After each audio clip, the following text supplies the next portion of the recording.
alors je vous reviens aujourd'hui avec un nouvel update lecture. J'ai 3 livres à vous présenter, donc on ne va pas perdre de temps, puisque je voudrais d'abord vous parler d'un roman de fantasy adulte avec le tome 2 de la Moira, écrit par Henry Lovenbroek.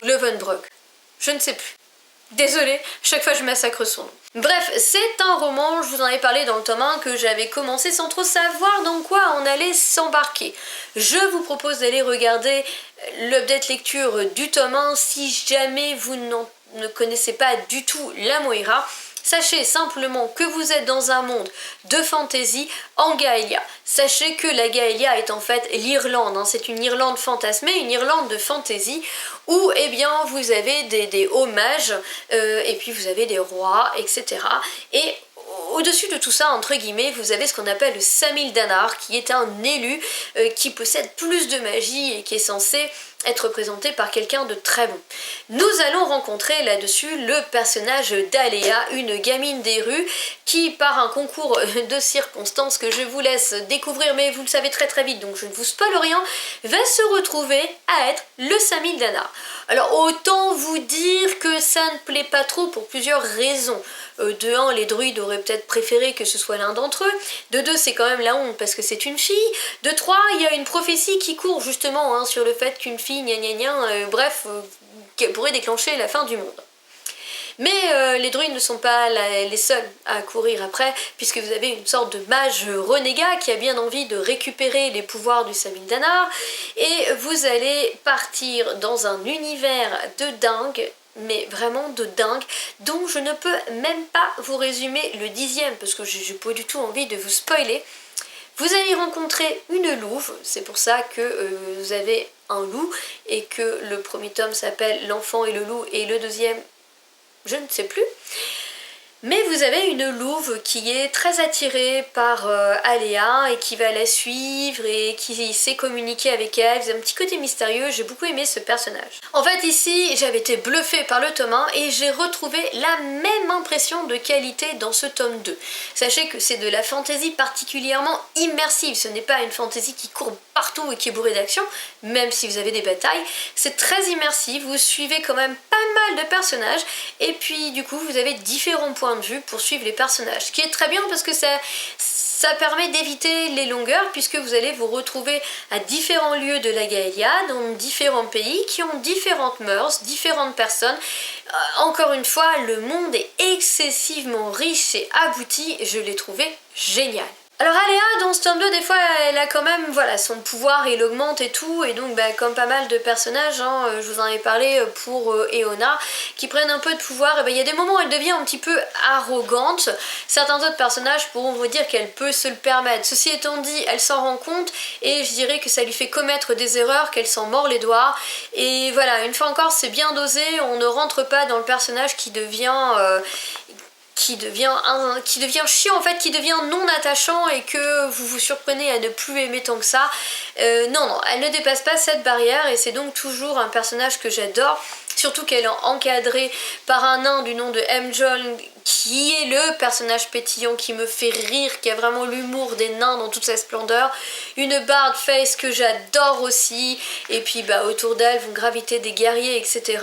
Et les personnages sont bien travaillés, les personnalités sont intéressantes et je me suis régalée. Alors certes, sur le tome 3, Aléa va avoir besoin de prendre un petit peu plus de plomb dans la tête et j'espère qu'Imala sera un petit peu plus présente, mais sincèrement si vous aimez la fantasy dans ce style, vraiment la fantasy un petit peu l'héroïque fantasy, l'épique fantasy, je pense que ça pourrait tout à fait vous plaire. Ensuite, j'ai lu un autre roman de fantasy, mais alors là, à l'opposé total, puisqu'il s'agit d'un roman de fantasy très humoristique avec Le Professionnel par Pierre Grimbert et paru aux éditions Octobre. Alors, Le Professionnel, perso, je n'ai jamais lu Le Donjon de Nullbuck, mais je pense que Le Professionnel, vous êtes un petit peu dans ce genre de fantasy caricaturale où vous retrouvez vraiment toutes les grosses ficelles de la fantasy et qui n'a d'autre but que de vous faire rire. Et honnêtement, ça a plutôt super bien marché avec moi. Bon après, il faut l'admettre, ce n'est pas écrit par n'importe qui puisque l'auteur Pierre Grimbert n'est autre que l'auteur du Secret de Ji, la saga qui avait quand même fait largement parler d'elle. Pour vous donner un ou deux mots de l'histoire, nous allons rencontrer le chevalier Ulcer, engoncé dans son armure puisqu'il a décidé qu'il ne l'enlèverait pas tant qu'il n'aura pas réussi à faire sa quête. Il veut trouver une quête, oh n'importe laquelle, puisque de toutes les manières il veut juste une quête pour montrer au père de sa dulcinée qu'il est digne de l'épouser. Oui. Alors lui, il s'appelle Ulcer, n'est-ce pas? Et sa dulcinée s'appelle Migraine. Chevalier complètement nunuche, d'ailleurs surnommé le bienheureux par ces gens, il va finir par aller trouver une sorcière du nom de Mercedes afin que celle-ci lui donne une prophétie dans laquelle il pourrait être le héros et la réaliser.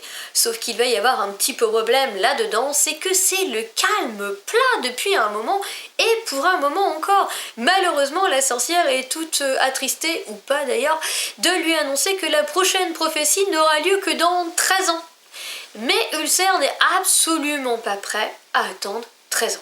Il décide donc d'accomplir la prophétie avant l'heure et il va foutre un sacré bordel de le monde des prophéties. C'est pour ça qu'on l'appelle le professionnel. Il a un rôle assez particulier et son rôle en fait c'est de venir un petit peu perturber l'ordre établi des prophéties. Ulcer ne va pas partir tout seul, il va être accompagné de Mercedes et de l'ex-mari de Mercedes qui s'appelle Roméo et je vous le mets dans le mille, Roméo était l'alpha du clan. Vous voyez Alpha Romeo? Non, je n'ai pas besoin de vous préciser. Bref, vous allez voir, tout est comme ça. Vous allez retrouver une Amazone des neiges, une Amazone en fait, une jeune femme guerrière, badass à souhait, mais qui n'a jamais vécu dans la civilisation et elle s'appelle Maline et vous allez retrouver un voleur qui a deux mains gauches parce que sincèrement il est à chier et qui s'appelle Escar. Oui, ils ont tous des noms particuliers. Donc voilà, en effet, tout est caricatural, mais c'est fait pour vous faire passer un bon moment. Je veux dire, la sorcière, elle fait que de gueuler tout le temps. Maline, c'est la blonde plantureuse dont... Et vous voyez, tout le monde est en train de baver devant elle, ils font tous des conneries parce qu'ils la regardent. Et comme elle vient des neiges, elle a jamais froid, donc elle est toujours les mi-chaleur et personne ne comprend. Enfin bon, c'est vraiment caricatural. Le personnage d'Escar, c'est pareil, c'est le voleur. Comme je vous dis, hein, il a deux mains gauches, il arrive à rien et quant à Ulcer, rien que se déplacer avec son armure, c'est un peu compliqué.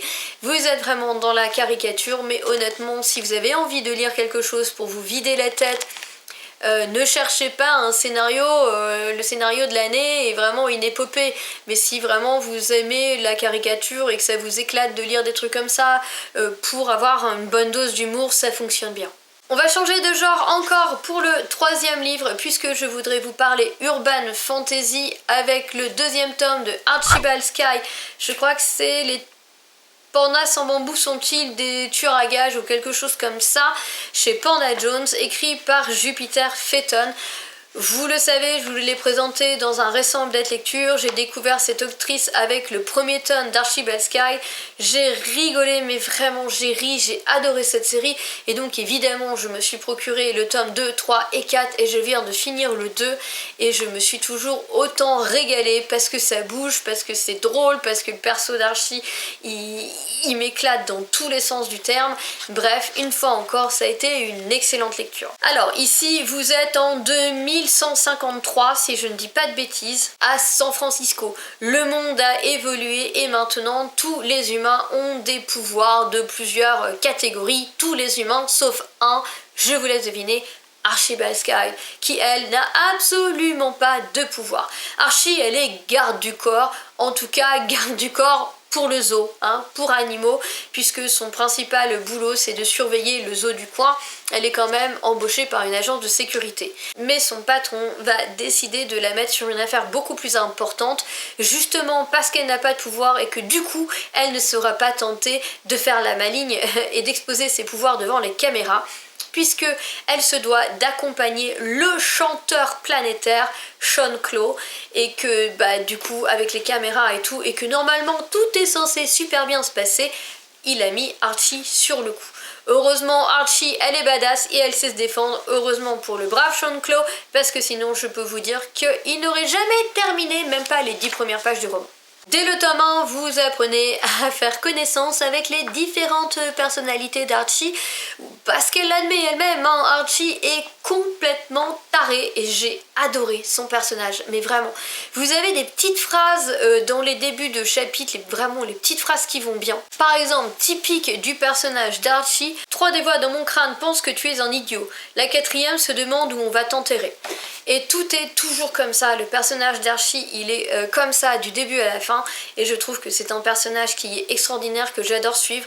Elle est badass, mais en même temps elle est gentille, elle a du cœur, mais en même temps elle est cinglée, parce que je vous dis, elle est peut-être pas tout à fait toute seule dans sa tête, mais c'est extraordinaire, c'est super bien fait. Et donc dans ce deuxième tome, en fait, je vous avais dit, au premier tome, vous avez une enquête qui se termine, mais non, en fait, c'est pas vrai, c'est que ça va beaucoup plus loin, et en fait ce deuxième tome, vous les retrouvez juste après la fin du premier tome. Et d'ailleurs, pour être honnête, la fin du deuxième tome est un super cliffhanger qui fait que vous avez envie de vous jeter sur le troisième tome, parce qu'on retrouve une Archie et son pote qui sont complètement dans la mouise, donc encore un cliffhanger, et c'est vraiment bien fait. Je ne peux pas vous raconter ce qui se passe dans ce deuxième tome, je n'ai pas envie de vous spoiler, mais le roman évolue, tout évolue, il y a un vrai scénario, donc en plus d'être drôle, il y a énormément d'action. Je veux dire, l'arme préférée d'Archibald Skyle, c'est le lance-flamme, voilà. Elle veut tout cramer, elle veut toujours tout cramer, donc elle est vraiment badass, et je peux vous dire que vous n'avez pas le temps de vous ennuyer une seule seconde. J'ai d'ailleurs adoré aussi, parce que dans ce tome-là, elle a décidé qu'elle allait grandir, de maturer comme elle dit, et donc elle essaye de plus avoir d'addiction au chamallow, de bouder moins ou des trucs comme ça. Parfois c'est un gros fail et ça ajoute un nouveau type d'humour au roman. Et puis en plus, pour ne pas se reposer sur ses lauriers et offrir encore quelque chose, il y a une énorme révélation dans ce tome 2 que j'avais absolument pas vu venir, et honnêtement j'ai adoré. Et voilà, je veux dire, le tome 2 c'est pas une transition, non, il y a un vrai scénario, ça bouge, c'est explosif, c'est drôle, bref, voilà, pour moi c'est une très bonne série à suivre. Et pour être honnête, je vais découvrir d'autres sagas de l'auteur. Je veux d'abord finir Archibald Skyle. Pour l'instant il y a 4 tomes de sortie, je crois, je ne sais pas s'il y en aura plus, mais en tout cas je continuerai à suivre cette autrice de très près. Voilà les amis, j'en ai terminé pour ce nouvel update lecture, j'espère qu'il vous a plu. Et bien comme d'habitude, je vous souhaite d'excellentes lectures, une excellente journée, et je vous dis à bientôt. Ciao, bye!